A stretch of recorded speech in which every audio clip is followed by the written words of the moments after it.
الحمد لله رب العالمين والصلاة والسلام على رسول الأمين وعلى آله وصحبه أجمعين أما بعد اللهم رب اشرح لي صدري ويسر لي أمري واحلل عقدة من لساني يفقهوا قولي وما توفيقي إلا بالله عليه توكلت وإليه أنيب فأعوذ بالله من الشيطان الرجيم بسم الله الرحمن الرحيم ولا يجرمنكم شنآن قوم على ألا تعدلوا اعدلوا هو أقرب للتقوى وقال رسول الله صلى الله عليه وسلم أكرم جارك ولو كان كافرا أو كما قال عليه الصلاة والسلام.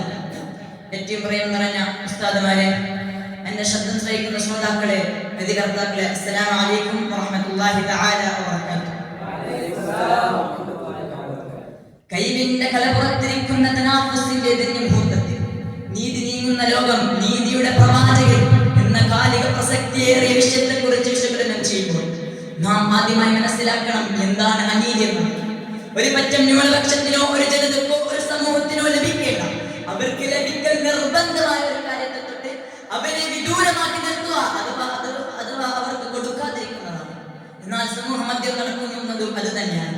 അന്ധവിശ്വാസത്തിന്റെയും അനാചാരത്തിന്റെയും അശ്ലീലയുടെ ആഭാസത്തിന്റെ നടുവിലൂടെ നടക്കുന്ന സമൂഹം, കൊലയും അനീതിയും അഭിമാനമായി കാണുന്നവരുടെ പക്ഷം നീതിപീഠവും. എന്നാൽ ന്യൂനപക്ഷത്തെ ആക്രമിച്ചുകൊണ്ടിരിക്കുന്ന, അവർക്കെതിരെ അനീതി പ്രവർത്തിച്ചുകൊണ്ടിരിക്കുന്ന ഒരു കാഴ്ചയാണ് നാം കാണാൻ ഇടയാകുന്നത്.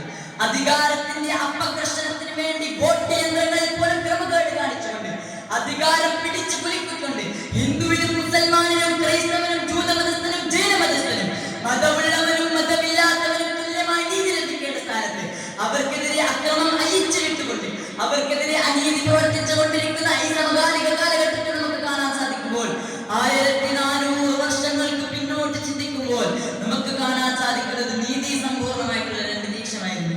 അക്രിം ജാറക വലൗ കാന കാഫിറ, നിന്റെ അയൽവാസി അമുസ്ലിമാണെങ്കിലും നീ ബഹുമാനിക്കണേ എന്നായിരുന്നു പ്രവാചകന്റെ വാക്കുകൾ.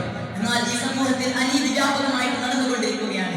കട്ടവന്റെ കൈപിടിച്ചു മുക്കുന്ന കുതന്ത്ര കുറ്റക്കാരെ ക്രൗഡ് കൂട്ടുന്ന കാലഘട്ടത്തിലായിരുന്നു.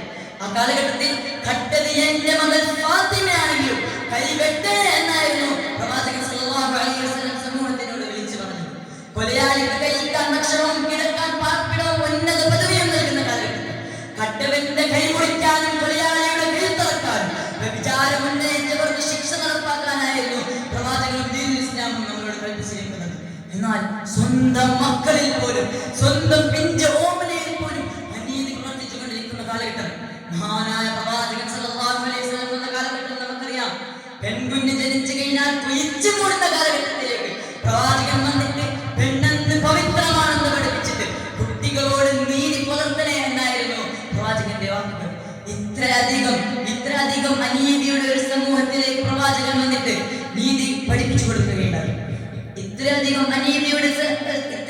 അനീതിയുടെ സമൂഹത്തിലേക്ക് പ്രവാചകൻ വന്നിട്ട് നീതി പഠിപ്പിച്ചു കൊടുക്കുകയുണ്ടായി.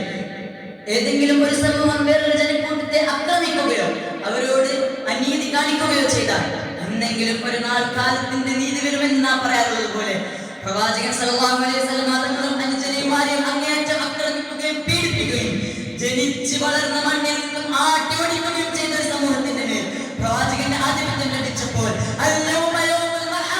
ഇന്ന് കാരുണ്യത്തിന്റെ ദിവസമാണ്, നിങ്ങളെല്ലാവരും സ്വതന്ത്രരാണെന്ന് പ്രഖ്യാപിച്ചുകൊണ്ട് നീതിയുടെയും സഹിഷ്ണുതയും പാഠങ്ങൾ പകർന്നു നൽകിയ ആ പ്രവാചകൻ അദ്ദേഹത്തോടുള്ള സ്നേഹപ്രകടനം പോലും ശിക്ഷാർഹമായ ഒരു കുറ്റകൃത്യമായിക്കൊണ്ട് മാറിക്കൊണ്ടിരിക്കുകയാണ്. സഹോദരന്മാരെ, നീതി വെളിയാത്ത മണ്ണായിക്കൊണ്ട് നമ്മുടെ മാറുകയാണ്. പ്രവാചകന്റെ ജന്മദിനവുമായി ബന്ധപ്പെട്ട് റോഡരികിൽ അയലോ മുഹമ്മദ് എന്ന സൈൻ ബോർഡ് സ്ഥാപിച്ചതിന്റെ പേരിൽ ഹിന്ദുത്വ വർഗീയവാദികൾ കുഴപ്പമുണ്ടാക്കുകയും അതിനെതിരെ പ്രതിഷേധിച്ചവരെ അറസ്റ്റ് ചെയ്യുകയും ഉണ്ടായി.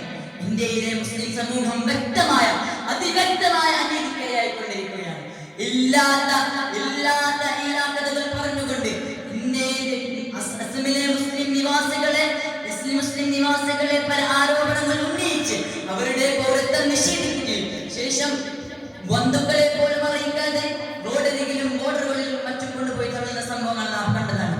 അങ്ങനെ ഒരു സുപ്രഭാതത്തിൽ, അങ്ങനെ ഒരു സമയത്ത് അവരുടെ വീടും നാടും മണ്ണാടും എല്ലാം അവർക്ക് മറ്റു മതങ്ങളുടെ മതസംഭാവനകൾ പരിപാലിക്കുന്നതിനോടൊപ്പം തന്നെ മുസ്ലിം സമൂഹത്തിന്റെ വഖഫ് സ്വത്തുക്കളും മുസ്ലിം സമൂഹത്തിന്റെ വഖഫ്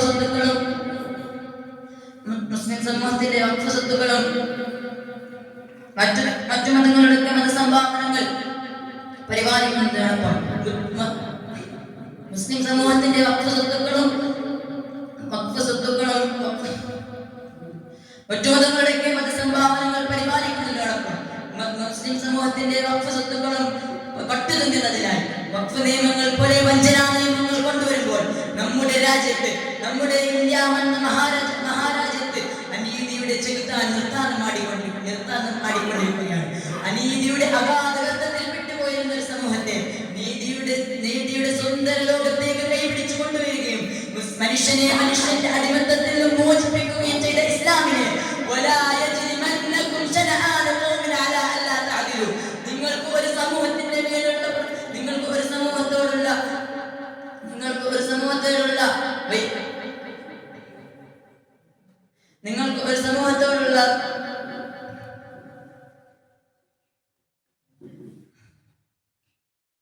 ഒരു സമൂഹത്തോടുള്ള പകയുടെ പേരിൽ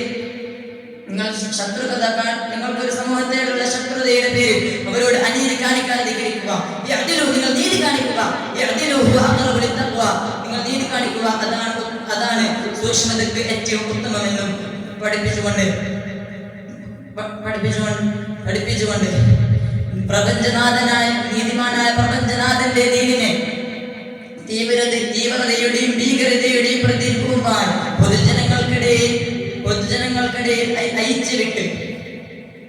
അയച്ചുവിട്ട് കൊണ്ടിരിക്കുകയാണ്.